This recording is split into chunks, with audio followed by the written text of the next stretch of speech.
Hi, everybody, and welcome back to the Mystery Sports Podcast. So, today is going to be a bit of a roundup on the news that have come out from United, bit of Champions League news. Jose Mourinho, is he back managing? And just a little bit on the England cricket situation. So, let's get into it. So, first, we're going to go with the INEOS have come with the United news. INEOS have come out saying today that United have set a new record for revenue, which is 666 £666.5 million in revenue.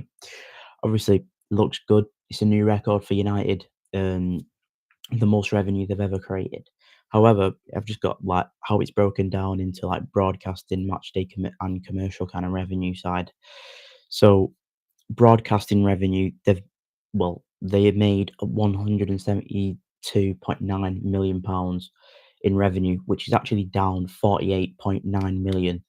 I mean, you could probably tell why it's gone down because there's no Champions League football. There's no, um, obviously the difference between the Champions League and the Europa League broadcasting payments is huge, and that's why everyone wants to be in there. That's why United and Tottenham wanted to um, be in there.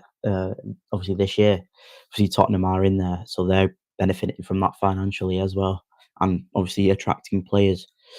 Um, this year, I think that that's going to go down because United aren't in the United aren't in the Champions League, so or Europa League, so there's no European broadcasting money coming in.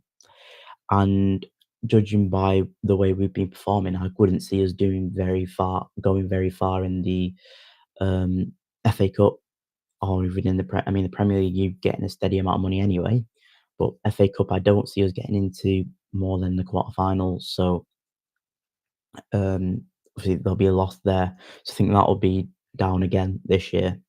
So positives though with the revenue, obviously commercial revenue, we've made 333.3 million, which is 30.4 million pounds up from last year, which is amazing. And then one which is kind of didn't really surprise me, the match day revenue. So that's 160.3 million, up by 23.2 million pounds from obviously last year. So I think with that, with the ticket pricing of being 66 quid it is for a Premier League game, just shows that that's how INEOS are going to be making money. But and obviously, despite having Champions League football, we've made that record there. However, I do think that um, this year, like I said before, we're going to have a huge loss because there's there's the lowest amount of games we've ever played since 1914, and that's a massive issue, especially for United. I don't think we're going to, well, obviously, no Champions League, no Europa League, and if we get into the final of the FA Cup, yeah, we might have a bit more money that way, but realistically, we do need to get European football next year, or else we're going to be losing our money, and then we won't be able to go and buy these players who we need. Like if we wanted to spend 100 million on Belieber or getting a world class centre mid or whoever it may be, we don't have the money there. I mean, I know obviously United somehow found 200 million this summer, but I don't think you can do that every year, especially with how much debt we are in at the moment. Obviously, nearly £1 billion in debt, or just over £1 billion of debt, which is ridiculous.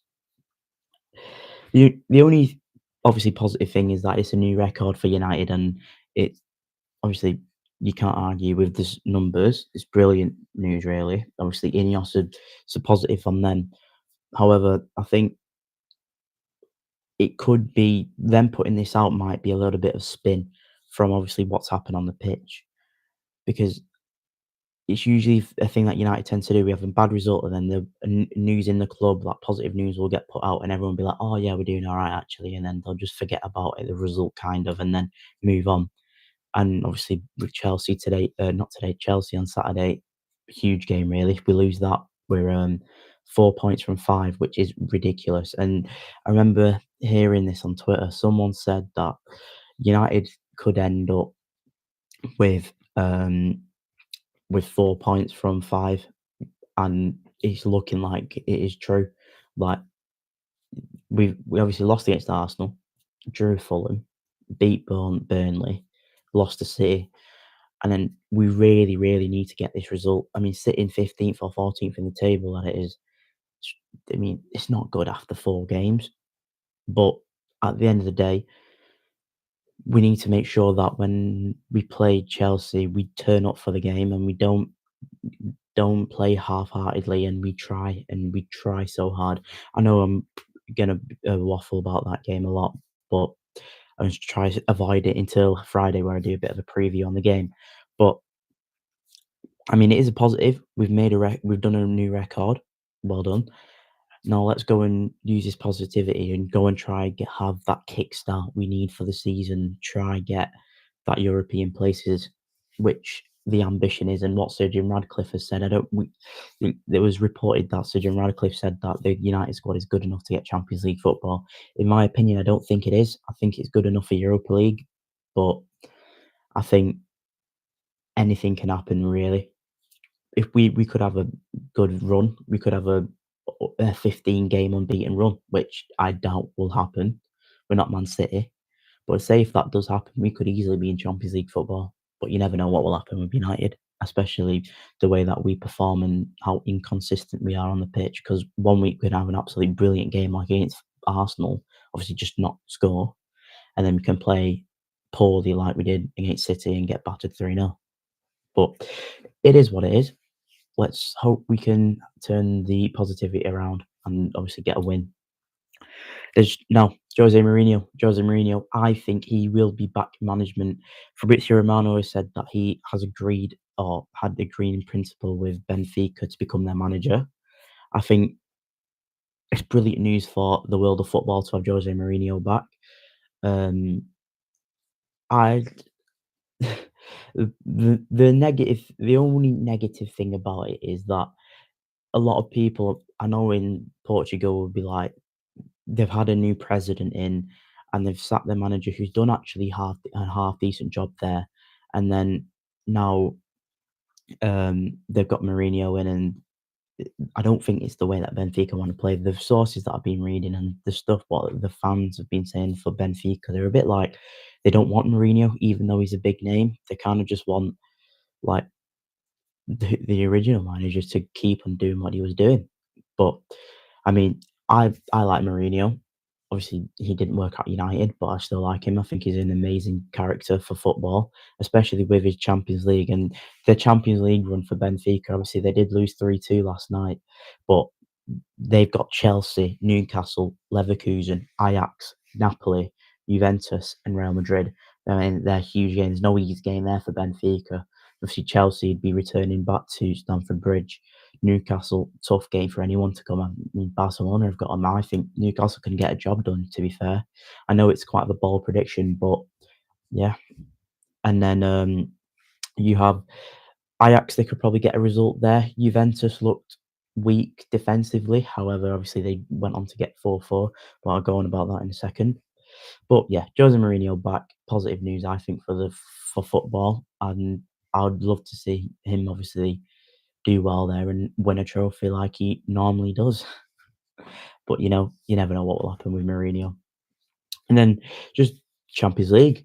So obviously yesterday the Champions League did kick off. We had PSV and Arsenal play yesterday as the early kickoffs. Obviously PSV lost 3-1 to Union Berlin. Then Arsenal, I, as Martin Keown said, made a statement beating Athletic Bilbao 2-0. I think, you know what, fair play to Arsenal. They've gone there. They've gone and got the result that they needed to get. No slip-ups. And Martinelli obviously scoring off the bench after 36 seconds was brilliant. I think he had a really good game. So the standout fixture of the night was Juventus versus Dortmund 4-4. Dortmund 4-2 up, and then Juve scrambling 2 goals in 2 minutes in 90 plus 6. Well, 90 plus 4 was the third, and then the fourth goal was 90 plus 6. Brilliant game. So Benfica lost 3-2. Tottenham won just against Villarreal. They hung on to a huge mistake by the goalkeeper. Tottenham made a good start. Good victory for them. Didn't slip up. Obviously, Real Madrid won 2-1. Mbappe double, 2 penalties. Fair enough. Bad news for England fans and Trent Alexander-Arnold. He is out with a muscle injury, so probably about 6 weeks he's out for. I think that's what the reports are, but obviously there'll be more information on that following the following weeks. And then today we've got um, Olympiacos playing Paphos. Probably Olympiacos win. Slavia Prague versus Bodo Glimt. I think that'll be a draw. They're the two 5:45 kickoffs. Then big game here, Bayern versus Chelsea. Chelsea going away to Bayern. I think that's a great fixture, and I think that could be a draw. But I do think Bayern will get the upper hand in that game. PSG versus Atalanta. PSG win. Ajax Inter. I think Inter win. Just Liverpool versus Atletico Madrid. So the defensive art of Simeone versus Slot. I think anti-football Atletico, they'll do what they normally do, sit back, maybe nick a goal. But I do think Liverpool are just too strong for Atletico Madrid. I think attacking wise, Salah, maybe if Isak, if he does play, I think he will play. Don't think he will start. Um, but yeah, I think Liverpool win there 2-1. Copenhagen versus Leverkusen. Like this is tomorrow, sorry. So there were all the games today, and then tomorrow, Thursday, got Copenhagen versus Leverkusen. Leverkusen win 2-1 there. No, 3-1, sorry. Um, Monaco versus Club Brugge. Monaco win. Pogba to get a goal, I reckon. Um, Eintracht Frankfurt versus Galatasaray. Draw. Sporting versus Karat. Sporting win. Newcastle Barcelona. Big game there. I think 2-2. I think Newcastle play very well. Newcastle look like a very strong side. I mean, if you judging by them, the last time they were in the Champions League, they beat Juventus, not Juventus, PSG. Sorry, obviously that's magical, and AC Milan. And then Man City versus Napoli. I think Napoli win 2-1. Genuinely serious, Napoli win 2-1. I think City aren't good defensively, and I think Napoli their attacking force is brilliant. McTominay, Lukaku, De Bruyne, Højlund. I think Højlund scores, and I think McTominay scores. No, genuinely serious. I, I do believe Napoli can definitely go to the Etihad and get a result. I don't think City will walk over them, but like I said against United, there is that possibility that City just go and walk over them and batter them 3-0, and that could definitely happen. But realistically, I do think that Napoli get a result there and win 2-1. I know a lot of people say you're biased, this and that.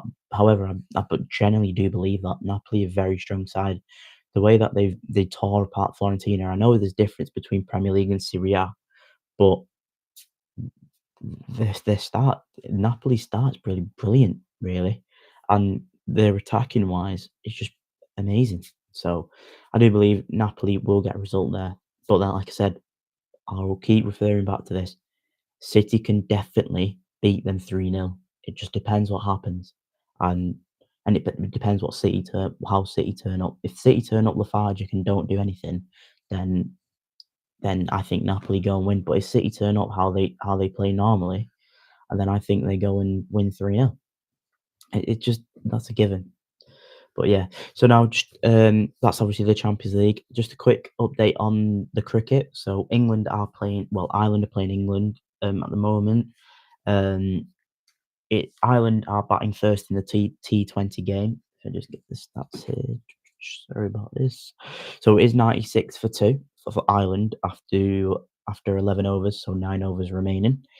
Um, so definitely can get high scores there. And Jacob Bethel, I think, obviously no Harry Brook in the side because of the Ashes coming up, and Brendan McCullum saying that he wants to rest all these major players. So I think they could definitely win this 100%, and it shouldn't be no disrespect to Ireland's cricket team, but shouldn't be much of a challenge for England. I'd be surprised if they lost, but anything can, like it's sport, anything can happen in sport. But yeah, all right, that is it for today. Just a quick one there. Hope you guys enjoyed it, and catch you on a bit.